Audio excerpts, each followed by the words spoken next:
All other sentient beings, limitless as the sky, especially those enemies who hate me, obstructors who harm me, and those who create obstacles on my path to liberation and all-knowingness. May they experience happiness and be separated from suffering. I will quickly establish them in the state of the most perfect and precious Bodhi.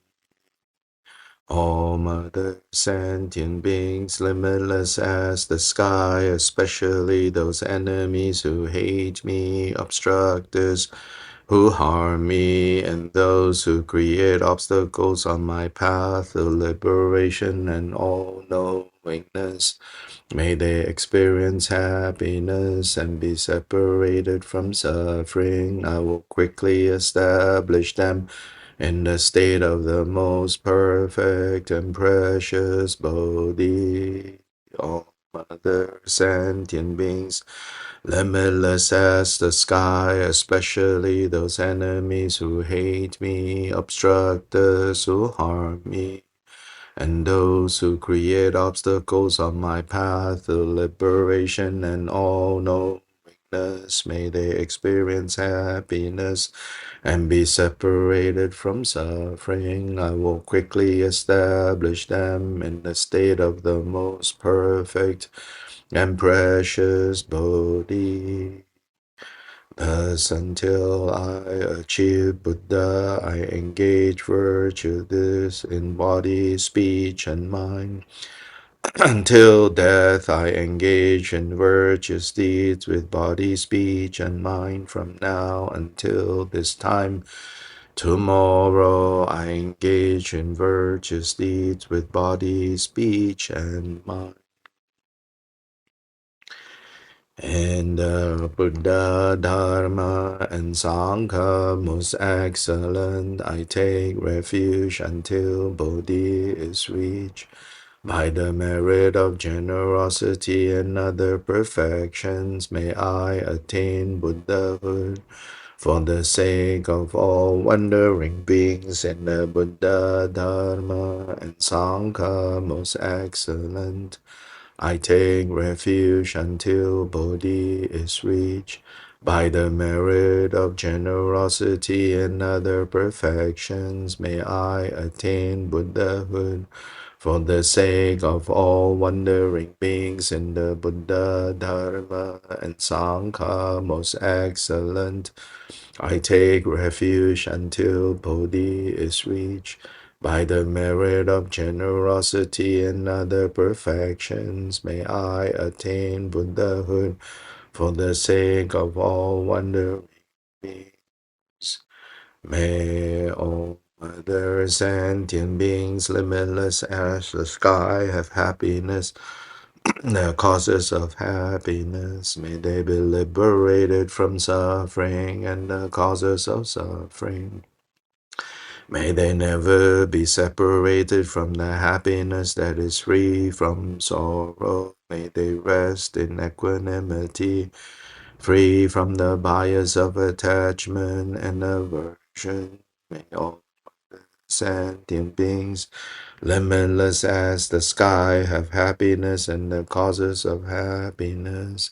May they be liberated from suffering and the causes of suffering. May they never be separated from the happiness that is free from sorrow. May they rest in equanimity, free from the bias of attachment and aversion.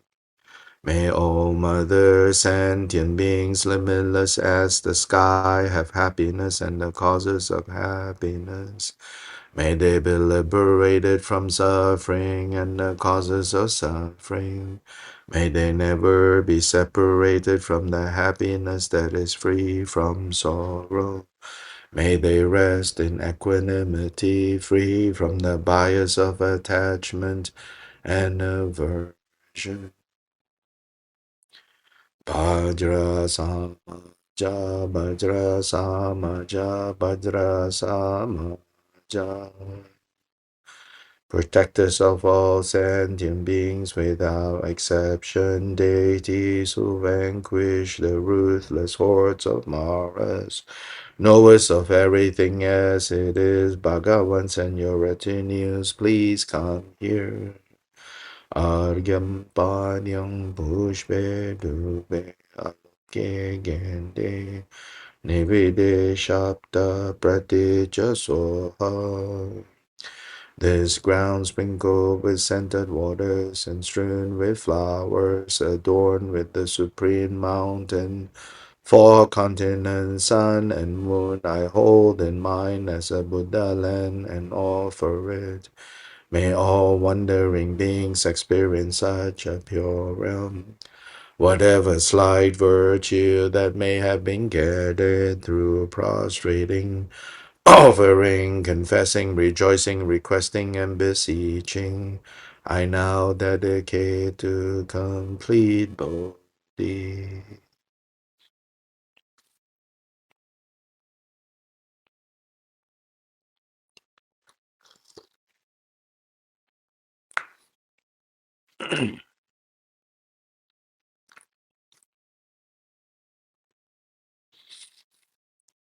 Please turn to the general laying aside text.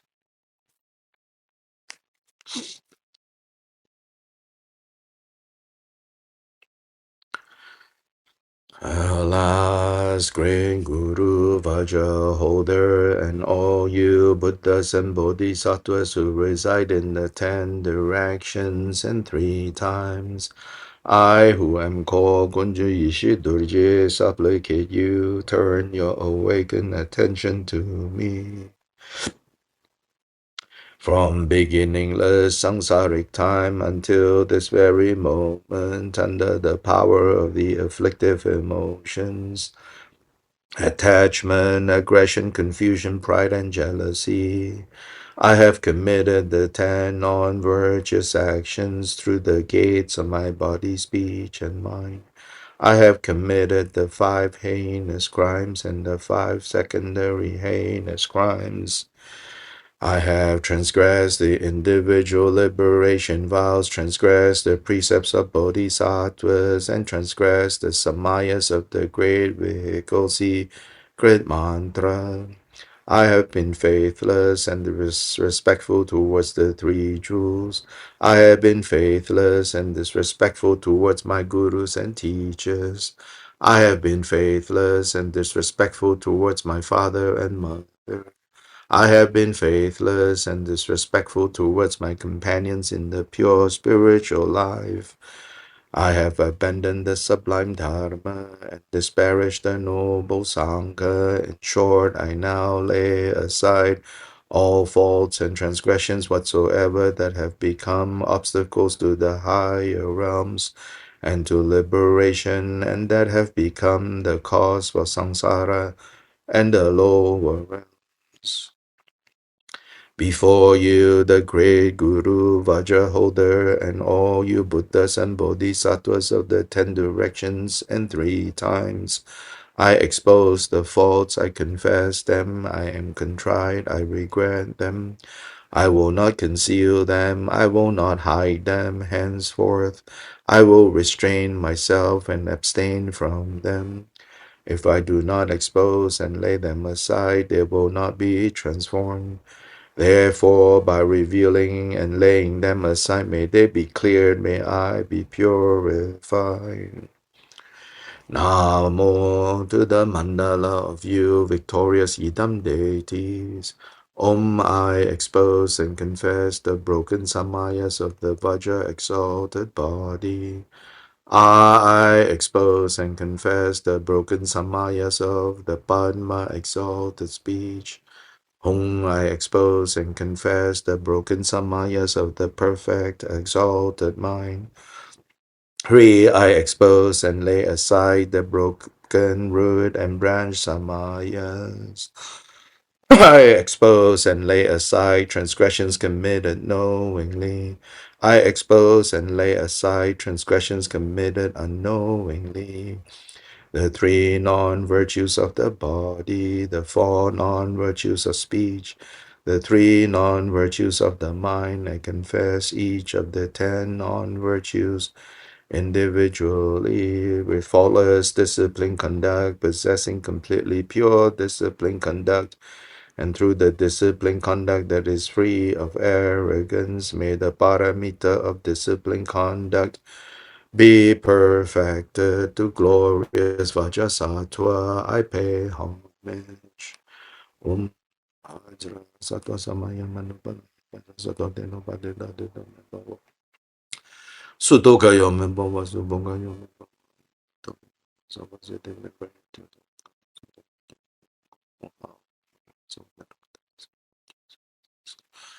Om Vajra Sattva Samaya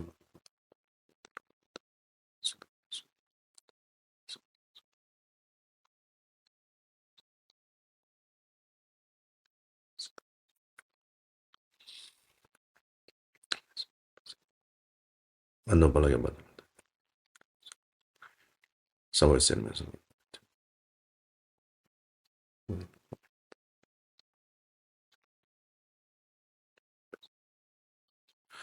Om Vajra Sattva Samaya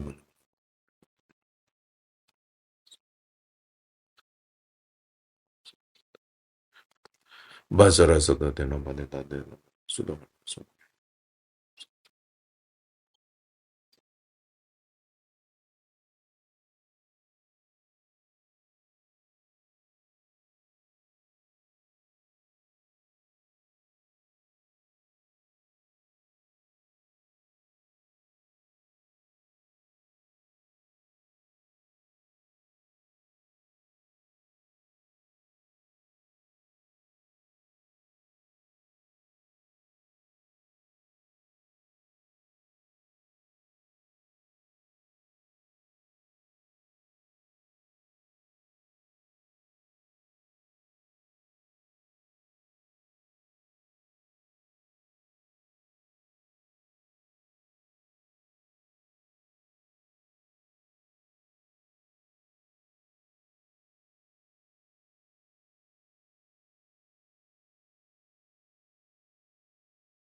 Sudokayo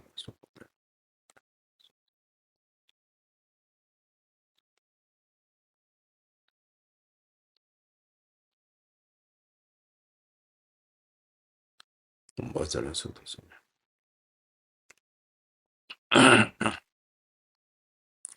Anurado Membawa Sawasen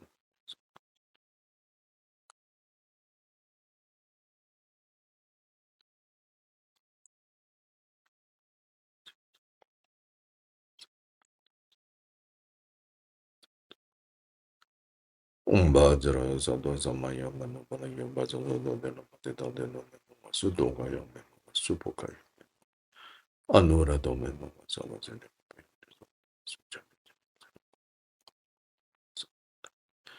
Vajra Mahamudra Vajra Bhava Sampaya Sato.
So please turn to near Nipa's manual, page 14.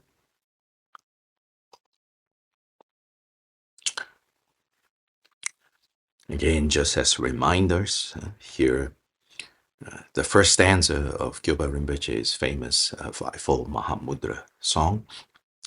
If the steed of love and compassion does not run for the benefit of others, it will not be rewarded by gods or humans.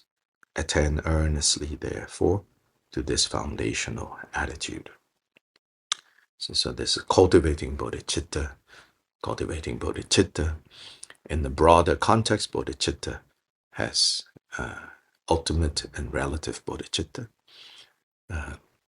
This specifically here is talking about cultivating relative bodhicitta. Then relative bodhicitta has two aspects in terms of the aspiration bodhicitta vow and the application bodhicitta vow. Aspiration bodhicitta vow, Shantideva says, it's like making the resolve to go somewhere. Making the resolve to go somewhere. Then application bodhicitta vow is making the resolve to then do what needs to be done to actually get there. A slightly different explanation, but it's also should be included in this meaning, is more simply a commitment to go and then going. Yeah, a commitment to go and then going. Of course, in terms of the vow, it's vowing to go. So a vow to get to arrive at somewhere, and a vow to take the steps necessary if you want to look at this from the perspective of vow, perspective of commitment. In terms of the application, bodhicitta, and here in the sense of doing, in this context of the Fivefold Mahamudra, principally it's what is it that you are doing? You are doing the Fivefold Path. And so the next would be to arise, to appear. If we give form to this bodhicitta, then the form that bodhicitta takes is the form of the idam, the appearance of the idam, the reality of the idam. Not just the appearance, but principally here, the emphasis is on the appearance of the idam. Just then, now if we go over to the idam section, then again there is a stanza there. The stanzas there says, on page 25, if with one's body the king of deities exalted forms, the stronghold of the unchanging ground is not seized. The retinue of Dakinis will not assemble. Attend earnestly, therefore, to this body as idam. And so the practice here is to attend earnestly, therefore, to this body, to this form, to this appearance as idam. So, of course, the first to convince that this is the form of the idam, our true form, truly what we should appear as, truly what we should present as, or even you could say truly what we should perform is the idam. Now, of course, with an understanding what is idam. Right? Principally, you could say idam is how, as I've said before, think of idam as, okay, let's step one step backwards. Before we can fully appreciate this method of training in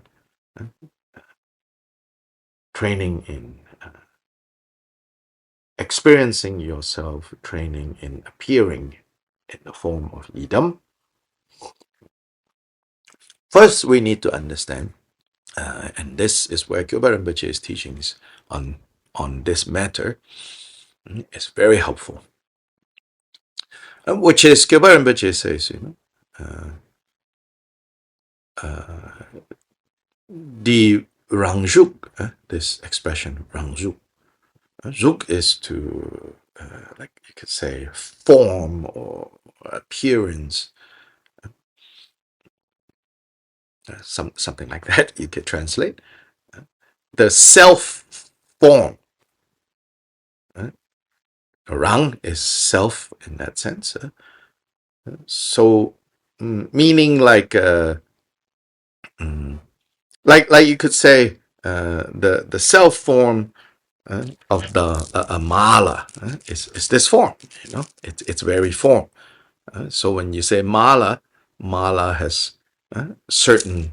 When you say mala and somebody understands what you're saying, in their mind they have that this mala, the form of mala is like this, So in that way, the self form. So Gilbert Rinpoche says that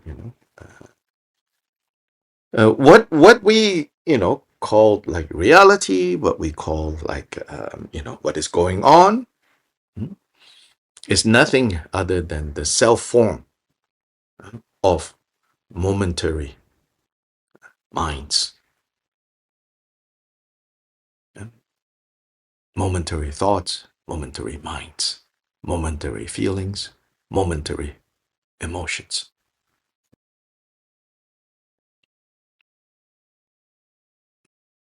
And this is the underlying, really, principle of also karmic causality.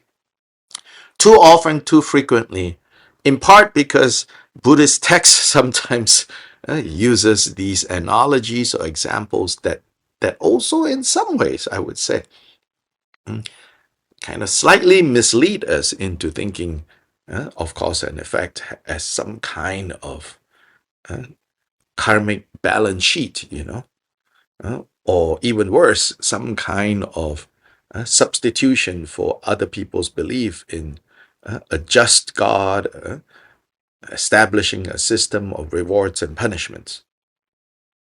And then we begin to think of karma in terms of deserve or not deserve. I deserve happiness.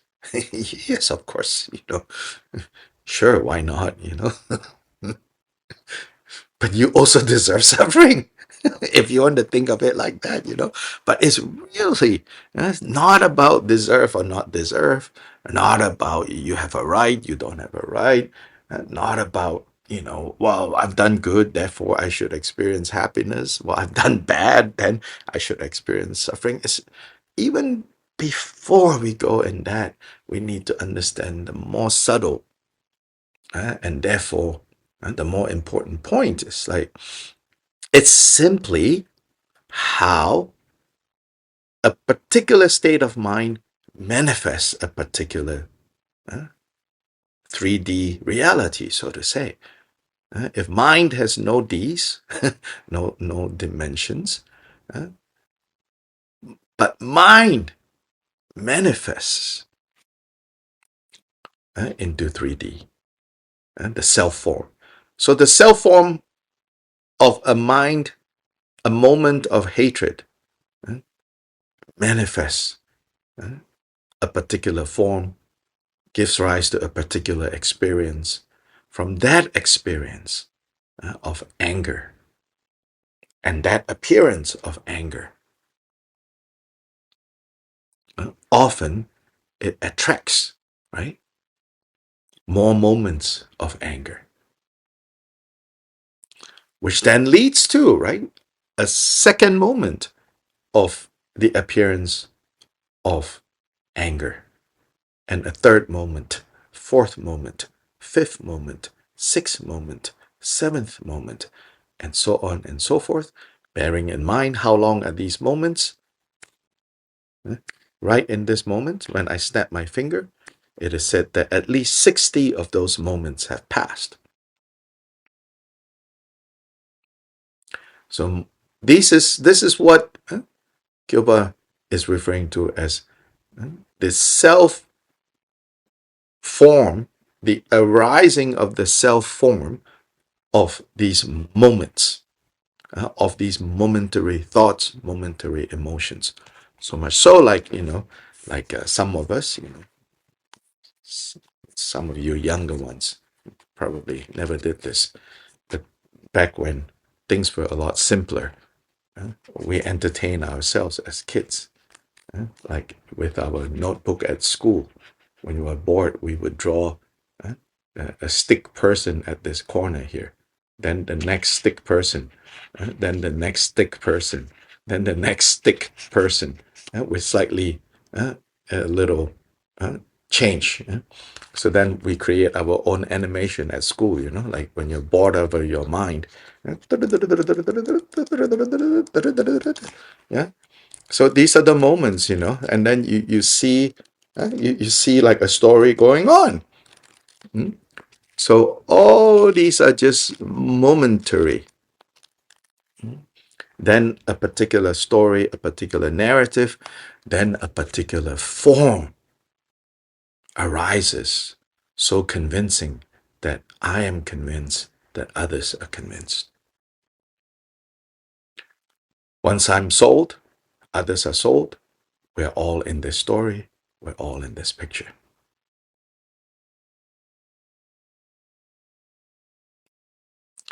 So that's, right, the basic mechanics of how something turns up, so to say. So idam practice is grounded in that same. Idam practice was designed, taught by the Buddha, based on this set of principles.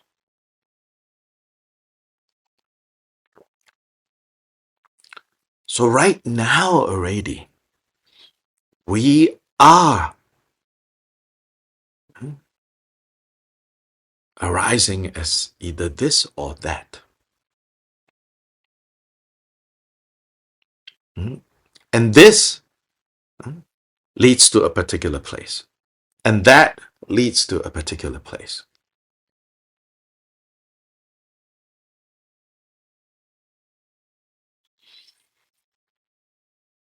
Another way of thinking of this idam, right, is kind of like some contemporary ways of thinking about things, such as this notion that race and gender, right, it's a performance.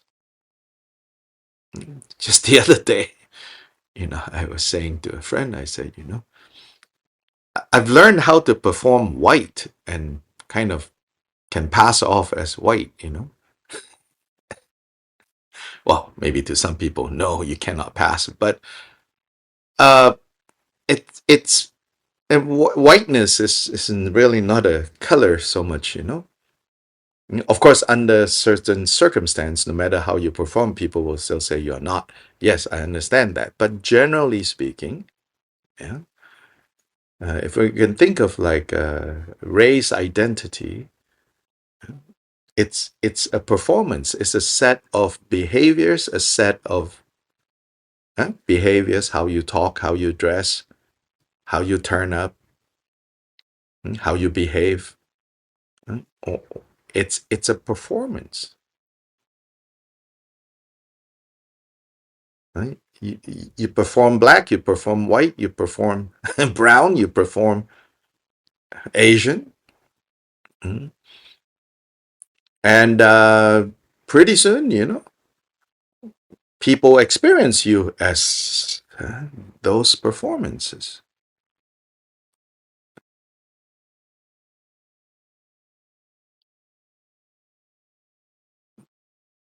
In that sense, without carrying the analogy too far, identities in samsara and nirvana are these types of performances, these types of how do you appear, how do you manifest. And in this case, this is where sometimes I said, one thing about secret mantra as a particular division of the Buddha Dharma is that secret mantra takes embodiment seriously, which is maybe a little different from Buddhist traditions who don't so, don't explicitly dwell on this topic. They don't say much about embodiment. But secret mantra, I would say one of the characteristics of secret mantra is to take the experience of embodiment seriously and to work with that.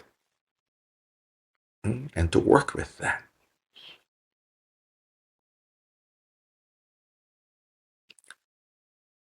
Now, Gilbert Rinpoche takes a further step in this direction by saying,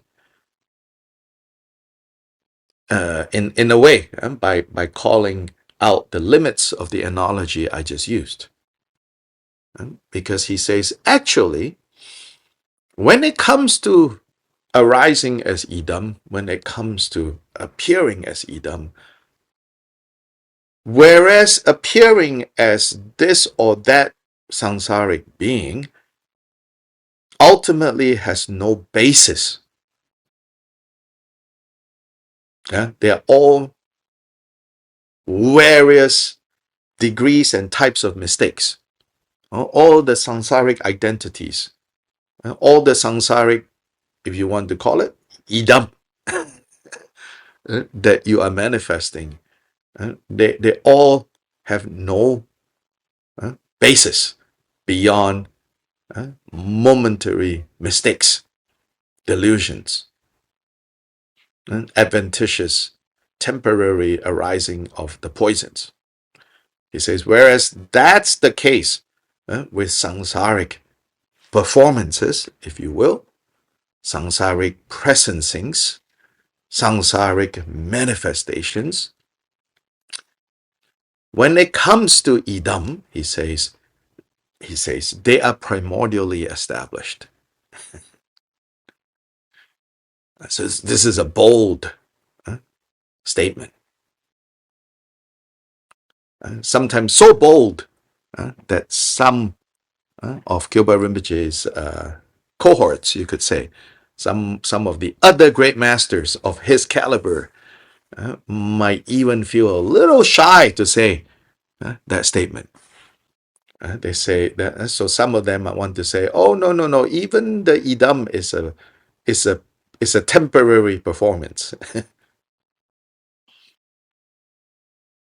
So, in the text, in the Drigong text, is addressed a lot.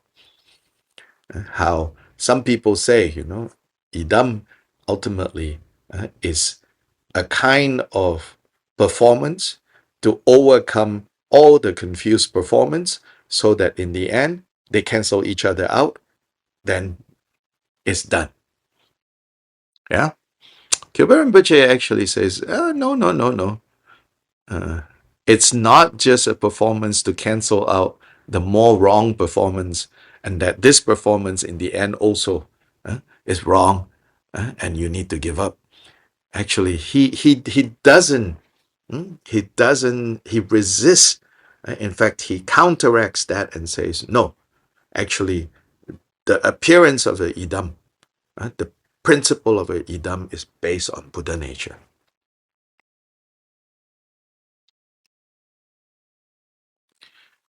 Now, of course, he's not saying, the specific, say, implement held in the hand of Vajrasattva or Vajradhara is exactly like that. That is primordially established. He's not talking about that, okay? He's not talking about, the jewelry has to look Indian, because eternally, there are Indian jewelries hanging out, in the Dharmadhatu, or Tibetan jewelry hanging out in the Dharmadhatu. He's not talking about those aspects of idam as primordially established. Yeah, he's talking about the basic, right, fact of you are Buddha, you are awake, your innate nature is awake. He says that's not a performance. Even though we use the language of, or I use the language of a performance, right? But he says you need to understand that ultimately it's actually not a performance. It's who you are.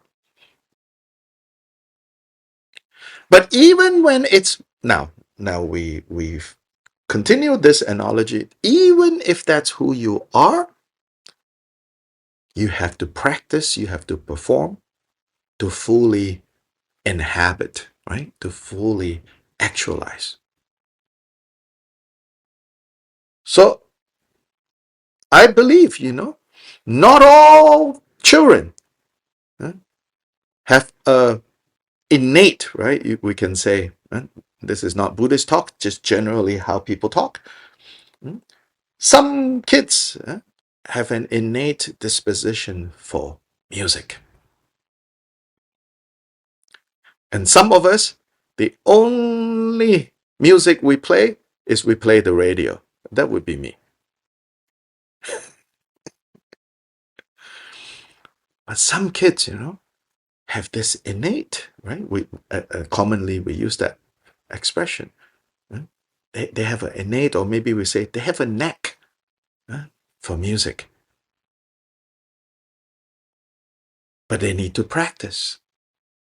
So you sign them up at a music school, and they just, master one musical instrument after another, after another, after another, just like that. But the environment is still necessary.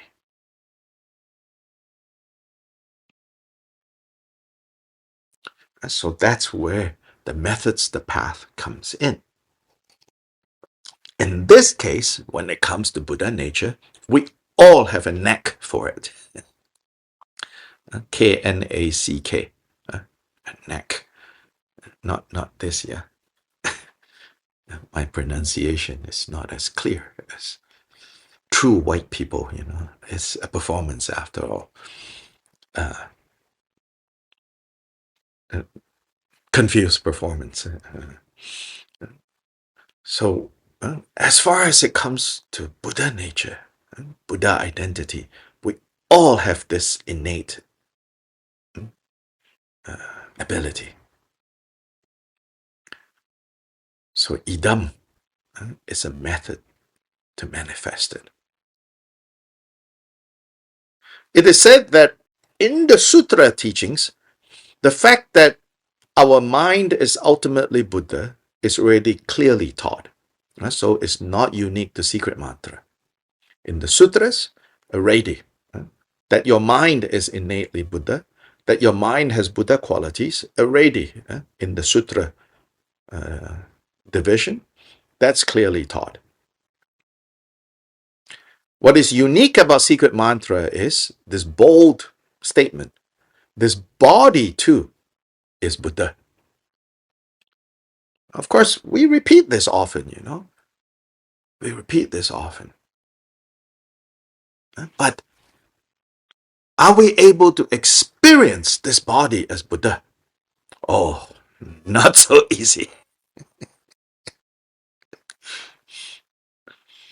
So those of you who are still young, you know, don't waste your younger days. It's a lot easier to experience maybe, you know, this body is Buddha when you are younger. It's a little bit more challenging, you know, as you wake up when you're older, you know. Even getting out of bed, you could pull a muscle, you know. Then at that moment, you're like, this body too is Buddha. It's like, oh, this Buddha is feeling a little miserable today. But secret mantra says this body too is Buddha. Now, it doesn't mean, you know, like you blindly believe. Blindly believe is not going to solve any problem. But blindly believe as a way to get in the door maybe is necessary. But I leave that to you. I'm not going to tell you you should blindly believe. But I can say, you know, blindly believe, so to say, in this, you know, that the body is also Buddha. The body is the mandala of the five Buddha families. Great, sounds really good. But ask yourself, you know, are you experiencing your body like that?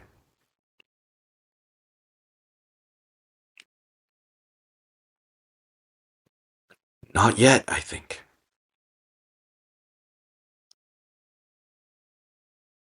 So to practice secret mantra is not just to blindly believe or to walk around with this nice idea, oh, body is Buddha. We really have to work at it. As we work on it, as we cultivate idam, formally, according to a sadhana, seated on a meditation cushion, with all the ritual implements and all the supporting ritual materials, which there is certainly a lot, has its place, has its function. Off cushion, there are practices of idam, such as how you eat, how you go places, how you put on clothes, all of that is included in idam practice. And it doesn't mean walking around pretending. It's actually walking around trying to reconcile these two experiences. Our habitual experience of this, our habitual experience of this as flesh and blood, as aggregates, And the Buddha's bold declaration, Vajradhara's pronouncement from the Tantras. This is the mandala of the five Buddhas. How to reconcile these two?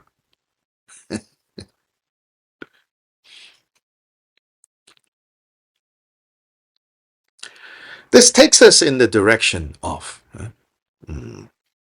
last night in another class. We talked a little bit about this. There is a statement in Gongchik that says,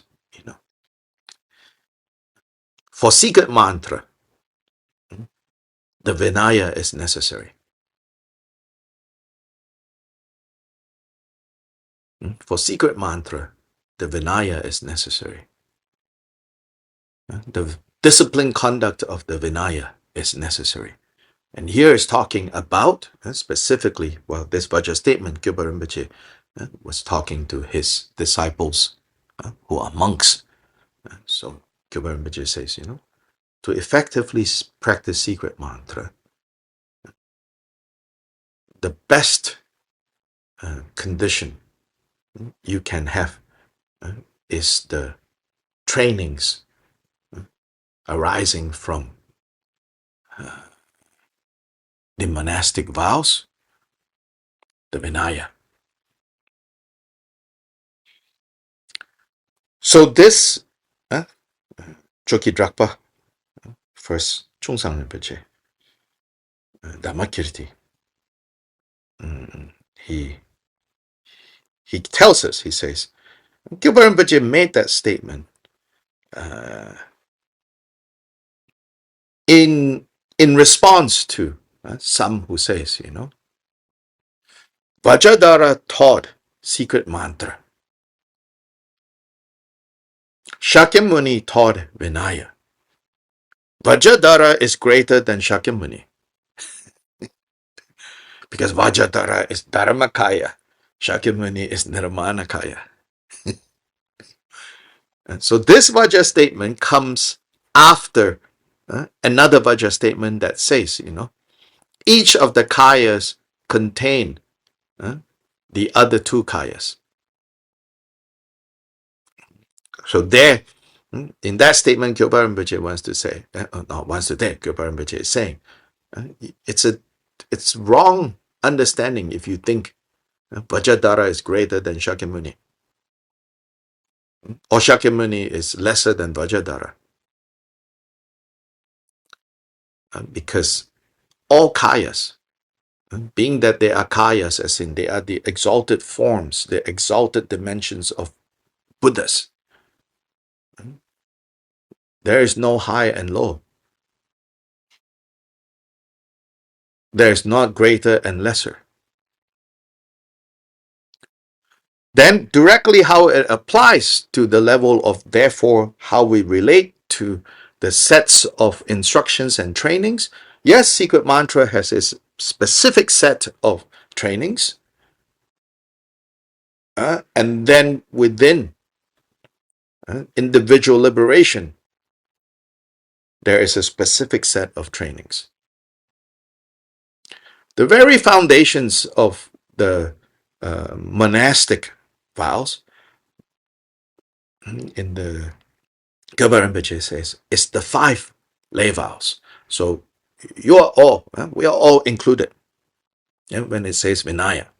The only difference between the 5 lay vows and the, say, 250 of the monks, 300 plus of the nuns, the only difference is the 5 lay vows is a general overall training.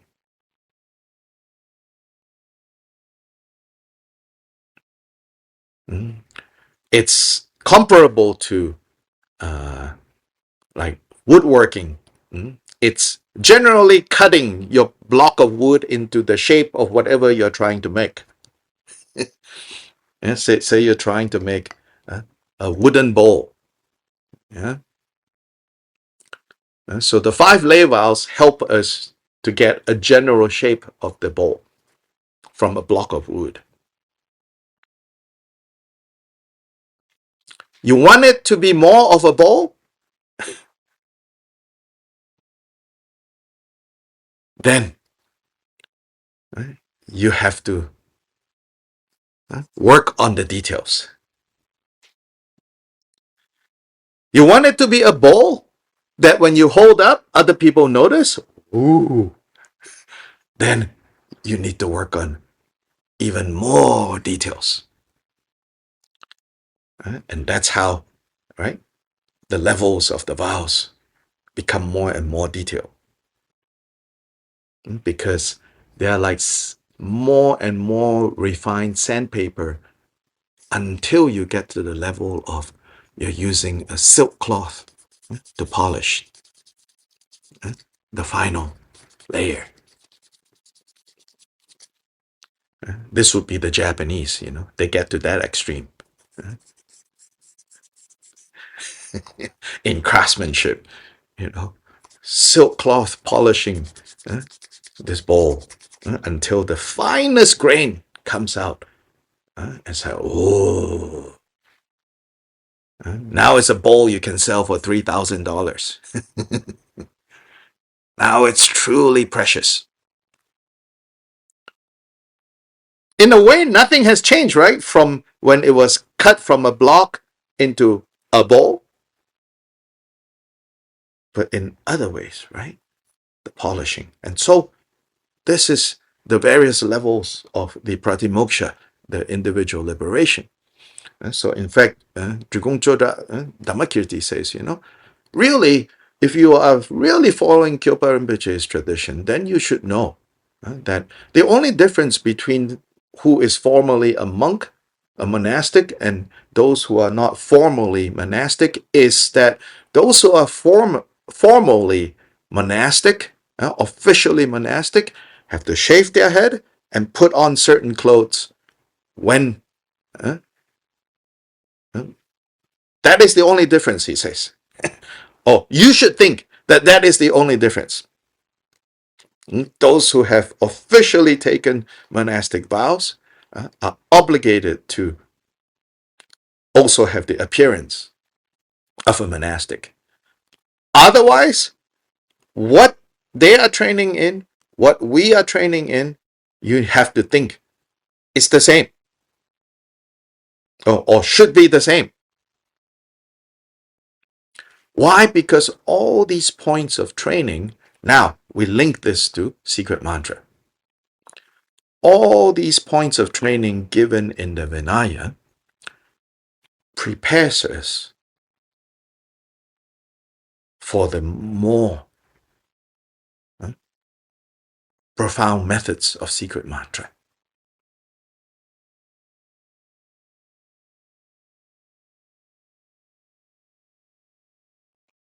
So without pratimoksha, without Vinaya, there is no meaningful practice of secret mantra.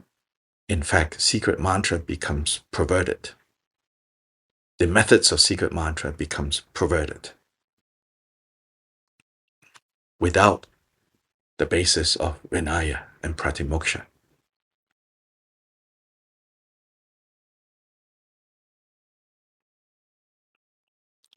So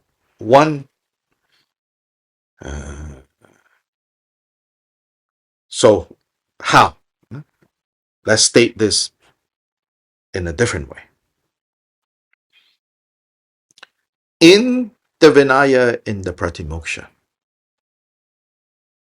in the individual liberation training, with regards to all the poisons, first we learn to restrain ourselves from going along with the poisons. And so we remove ourselves from the conditions of suffering. So in present language, we say we are doing a detoxification. So we go into detox, uh, so that we can wean ourselves away, right, from being addicted to the poisons. So in the Vinaya trainings, it's a comprehensive detox program. Yeah, detox, detox, detox. So we like back away, back away. At first, it's when you right now when we see the poisons, they're like like we're rushing to it. Yes, that feels right. That's me. It feels so true. So proud. We're chasing after the poisons. Yeah? Buddha says, can you see that it's poison? And then, okay, now we've entered the Dharma. We said, oh, yeah, poison. Eh, eh. But then, as we do this, we're like, maybe if we come at it from that way, it's not so poisonous. So we're still, you know, addicted to. But the more we recognize poison for poison, so we back away. And then we start to back away, back away. And Buddha provides, a lot of ways. Right? And again, if we just take basic, collision, we call it collision insurance, right? In the, I don't know, other countries in the US, to get to drive, you need to have at least collision, meaning if you damage someone's property, your insurance will pay for to fix the other person's property. Your own property you damage, well, out of luck. So that's the lay vows, that's the collision driving insurance. So then the more detail the vows you take, actually, the more comprehensive your insurance policy. And so even if you have not taken these monastic vows, you can learn from them and say, oh, look, look at these monks. Like now, everyone is so enamored by the monks. Of course, they're doing really amazing things. But we are not theistic tradition, so don't worship them either. But look at that and say, oh, look how they live. Maybe I can live some aspects of that. Now that's what we mean. We don't think of that as that's not relevant. Oh, they're monks. Buddha says, no, it's relevant. You say, oh, look.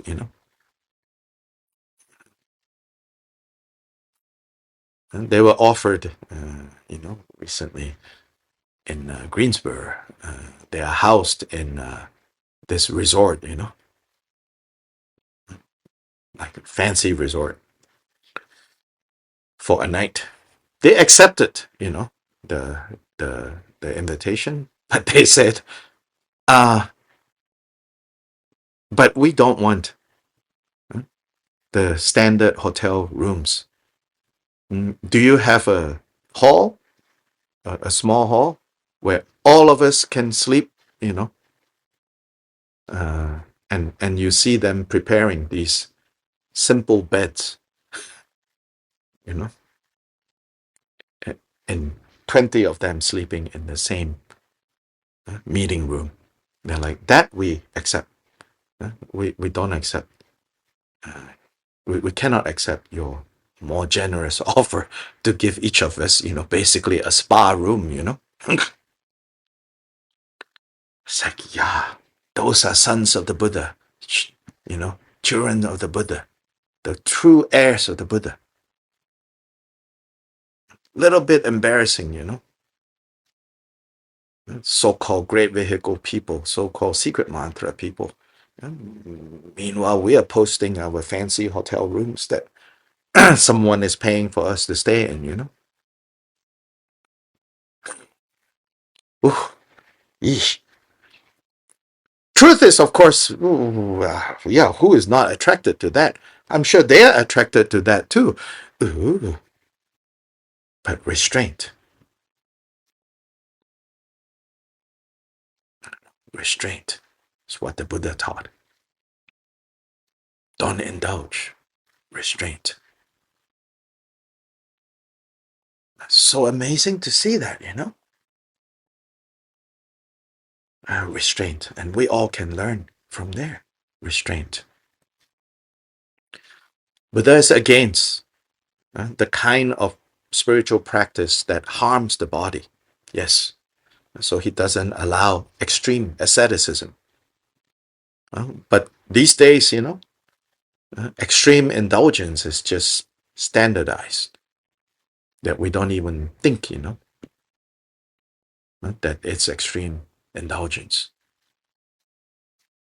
We have, because in general, it's good, as we say, standards of living has improved for the whole world. I think overall that's good. But then we got to be careful that we don't accidentally go so far and not even realize that for those of us who are fortunate enough to be in circumstance, as the world becomes, the standard of living kind of improves, that ours get pushed to the sky and we think that's the norm,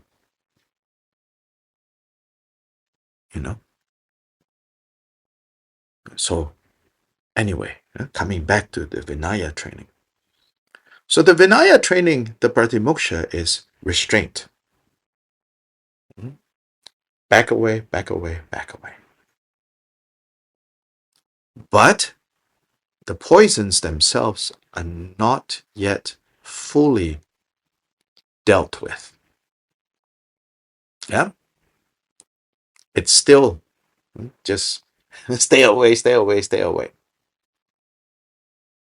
Yeah? They're not fully dealt with.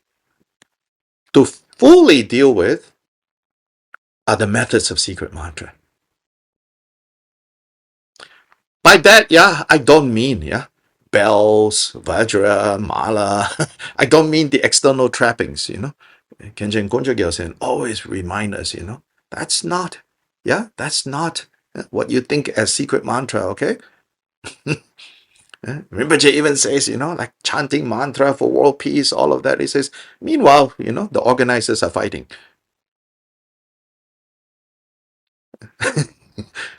He says, very good, if you're organizing this, but maybe, pay attention to. So we, by secret mantra, I'm not talking about the external trappings, although all those things, of course, if we know how to use them, wonderful.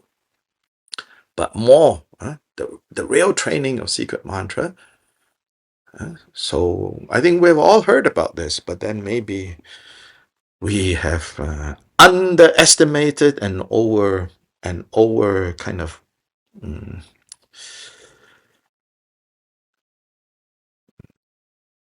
in a way kind of underestimated and therefore made superficial.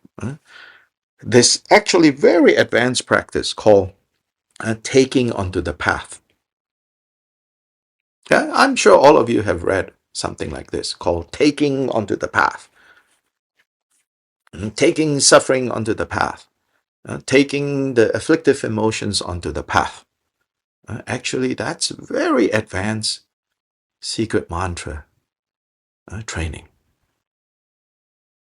And it is in this context that the Gongchik statement says, secret mantra needs to have Vinaya.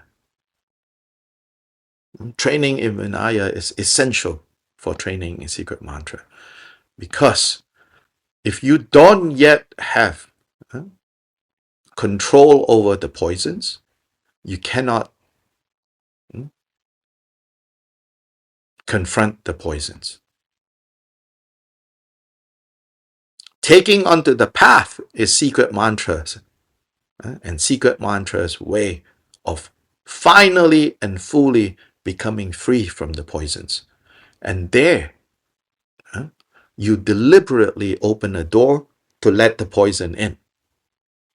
And now, not only are you not like fooled by the poisons, not only are you still not convinced, thinking, ooh, maybe the poison is pretty good if I can, you know,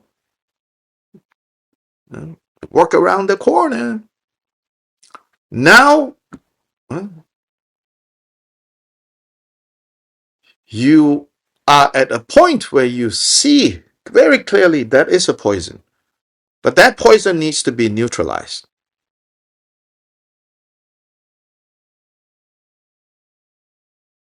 And not only neutralized, cleared and neutralized, right? But when it's cleared and neutralized, you discover that it's actually hiding something very precious. That in fact, these poisons are hiding something very precious, which is what we call Buddha nature. So now in the secret mantra level, you neutralize, or sometimes the language of transform, but it's not literally transform. Gilbert Rinpoche say it's actually removing. So now you can actually remove. You have the power to remove the poison. And when you remove the poison, something more basic you will discover there. That's Buddha qualities.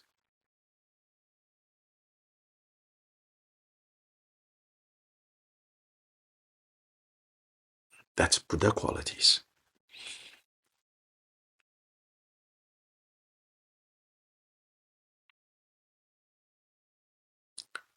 So right now, yes, we do, idam sadhanas, we do vajrayana practice.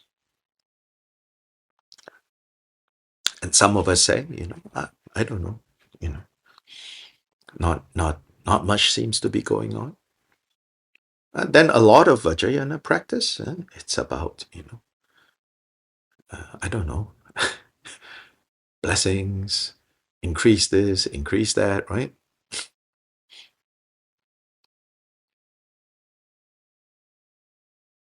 Overcome obstacles, Yeah, the biggest obstacle is your own delusions,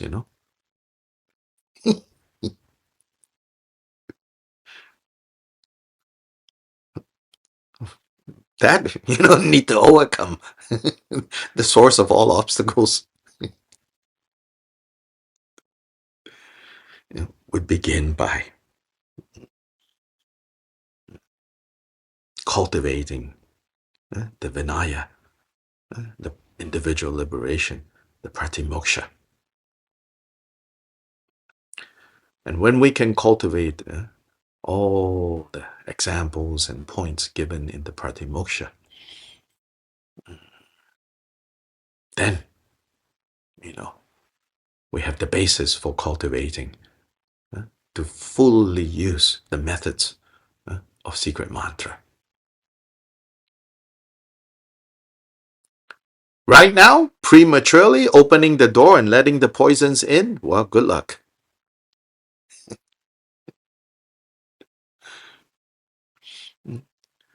Forget about like letting forget about letting like what do you call it, a mongoose, into your house, which of course most of us don't have the chance. But some of us have experienced before, like a squirrel getting into your house and the amount of chaos. Just a squirrel, which otherwise out there is kind of cute,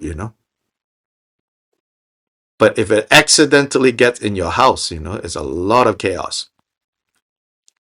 So Taking onto the path, yeah, try taking the squirrel into your house and see what happens.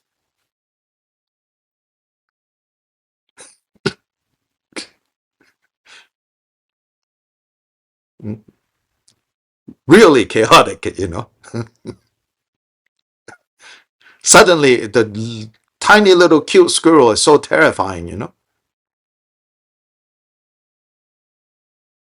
It'll turn into a monster and try to bite you. It's just very tiny hands and tiny mouth. And a 5, 6 foot human become paralyzed, terrorized. Yeah, don't underestimate the afflictive emotions. So until we have gained strength and stability in restraint, in not getting confused by the seductive powers of the poisons, the talk of taking onto the path is just talk.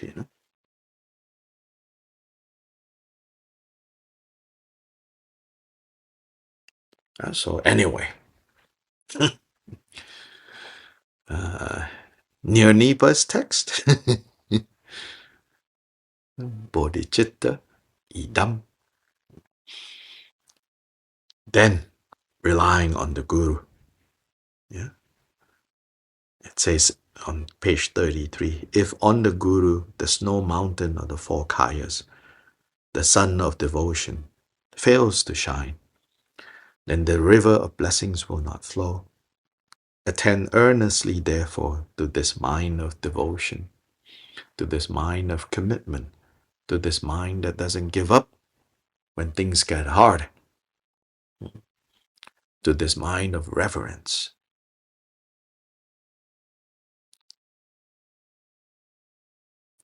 It says that even the school teacher who first taught you how to read your ABCs, that is an aspect of Guru. Honor that.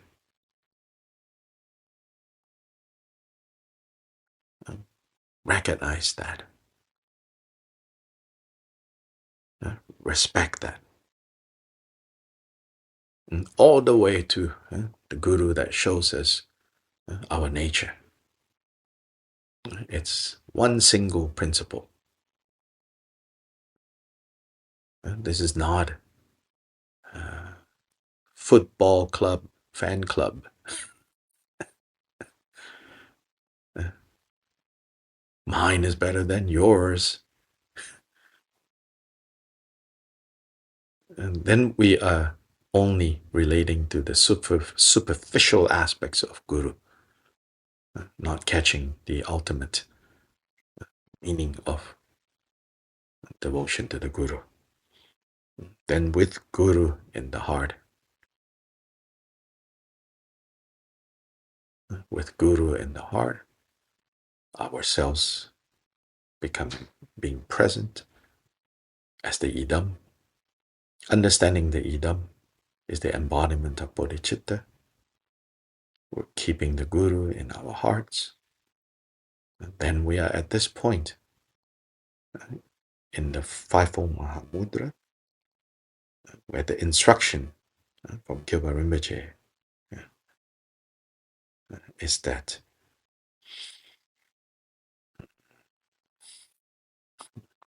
the instruction from Gilbert Rinpoche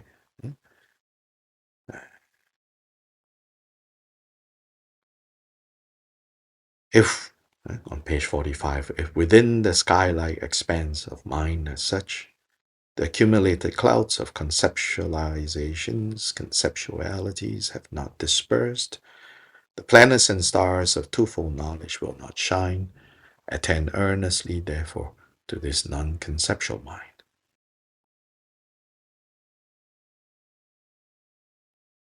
The first step to this, according to our manual, is to stabilize more and more our minds by cultivating First, the blue bindu in the center of the heart. So if you now in the form of idam, whatever the idam form may be, even though in our manual is Chakasamvara, co-emergent Chakasamvara, Lord and Lady. Gilbert Rinpoche again and again says, if you have not identified strongly with a particular idam, then adopt his idam, Avalokiteshvara, in whatever form of Avalokiteshvara.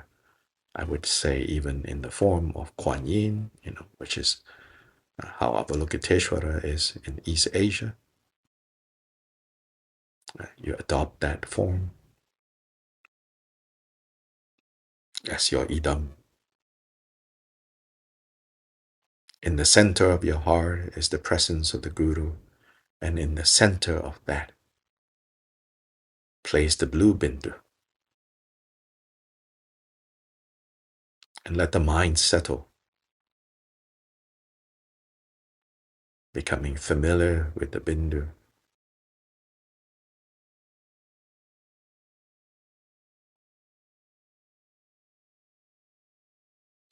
Resting on the bindu.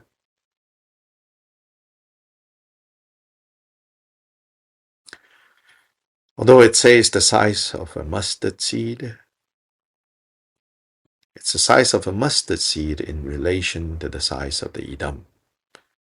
And I said, don't let this idam just be your current size. If you visualize the idam as filling all time and space, then there's less space for distraction.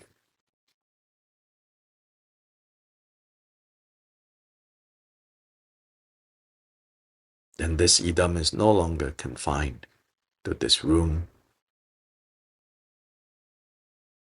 this house, this neighborhood, but the entire house, entire room, entire neighborhood, entire part of country, entire world is nothing but the idam. Then in relation to that idam is the blue bindu in the size of a mustard seed. Mustard seed now, the size in relation to the size of the idam.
If you need a visual anchor, then you can put maybe a blue bead in front of you first and rely on that in order to help cultivate that bindu in the center of your heart.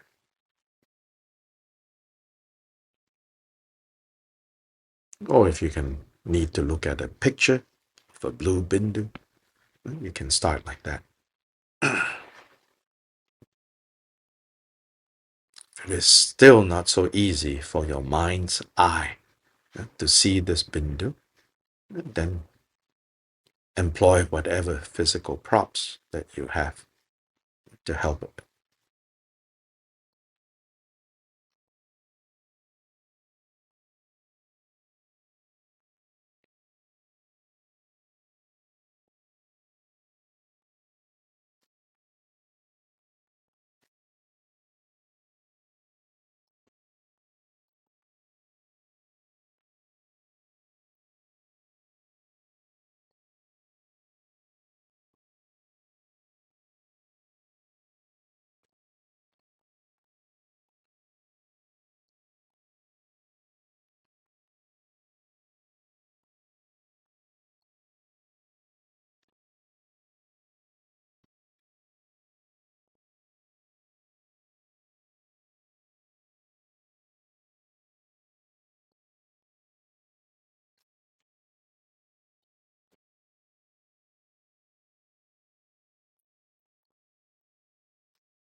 Remember, in these instructions, it says that don't close your eyes but lower your gaze.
If the mind is particularly busy or unruly, then you can drop this bindu down to the navel where it turns into golden color.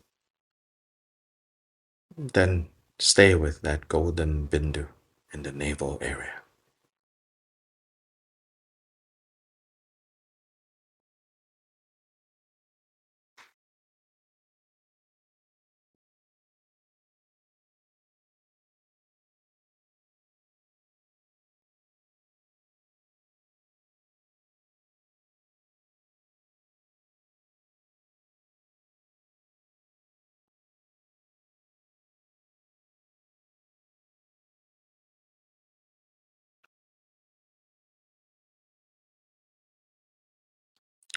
The navel area is anywhere between the area where the belly button is down to 4 fingers. So that general vicinity.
If you have tried, dropping the bindu down to the navel, then maybe some of you may have noticed that maybe it's easier, maybe it's harder. So easier or harder, it has to do with if it is easier, then maybe you start there. Wherever the bindu is placed, that is easier for your mind to settle, you start there. But then you want to extend the easy to the other three places too. Yes, so don't just like, oh, it's easier, then I'll just stay there. But also bring it up to where it's not so easy, not so natural. And in doing that, you're clearing also the channels, the main channel, and the nodes in this main channel, the central channel. And while, there's a lot of can be said about manipulating the movement of energy through this channel, before using those things, using those methods, first really internalize, accept what Kyoba Rinpoche says, the energy, the winds entering the central channel, the basic point there is the mind not falling into dualistic subject and object. So the two secondary channels, and then from there all to the other channels, they symbolize, they are related to subject-object separation.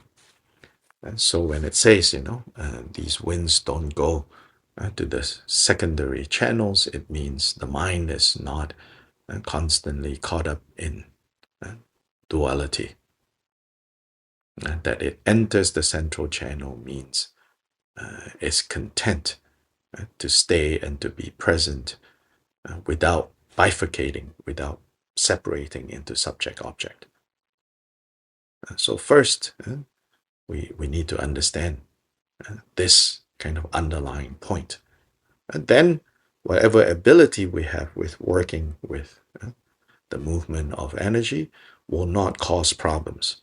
Sometimes people are too eager to experience. Yes, I think relatively, if you put in the same amount of time and effort into manipulating energy, you can experience some quote-unquote amazing experiences. And maybe for some of us, that will give us more confidence in doing the things that are not so obvious, but it comes with some potential risks. So for me, better to take to heart what Gyoba Rinpoche says about the more basic point of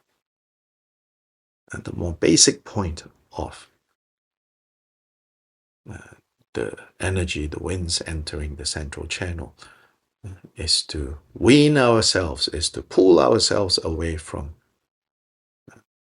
at least during formal meditation, the subject-object bifurcation, and stay in the center. So the central channel is called the Madhyama channel, the Madhyama Nadi. Madhyama is also, of course, Madhyamaka, the middle way, which Nagarjuna greatly elaborated and explained. The middle way that is free from the two extremes. So then we also say we are followers of the middle way. So the general meaning is we are followers of the Buddha's teachings. The Buddha called his teachings the middle way. But the deeper meaning of followers of the middle way is followers of the view that is free from the two extremes. And then even more subtle understanding of that is the mind not bifurcating into subject-object, the mind not moving and running around all over the place, the mind that abides in the realization of emptiness, of lack of inherent existence, which is the essence, which is elaborated into a philosophy, the Madhyamaka tenet system in all its details, then the general Buddhist teachings of the middle way. So followers of the middle way has layers and layers of meaning. But the essential one is without attachment or aggression, without coming under the power of subject and object, the mind abides in the middle. And then this middle, we start with the blue bindu in the middle, dropping down to the navel, becoming yellow golden bindu, raising it. And when the mind becomes too kind of blur, groggy, pull the bindu up to the red bindu in the throat, then the white bindu in the crown center, then dropping. So the ability to stay in the middle, but at different positions, will clarify the middle way for us. It's the true meaning now, the kind of secret meaning of followers of the middle way. Is related to these four bindus.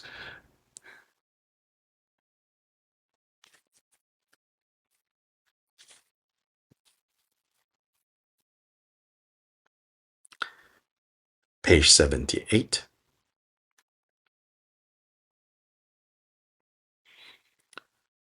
By the virtues collected in the three times by me in the entirety of samsara and nirvana, and by the innate root of virtues, may I and all sentient beings quickly attain the unsurpassed, perfect, complete, precious Bodhi. Changchu Semcho Rinpoche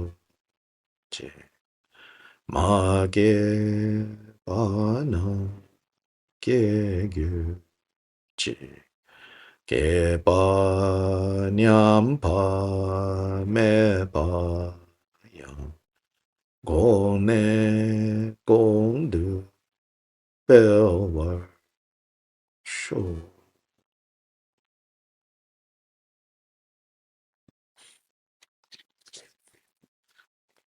Yeah, so stay in the middle path. Stay in the middle channel. And all the layers of meaning to that. Let that be like your mantra. Stay in the middle path. Stay in the middle way. So that's our training now at this point. Yeah. Okay. Bye-bye.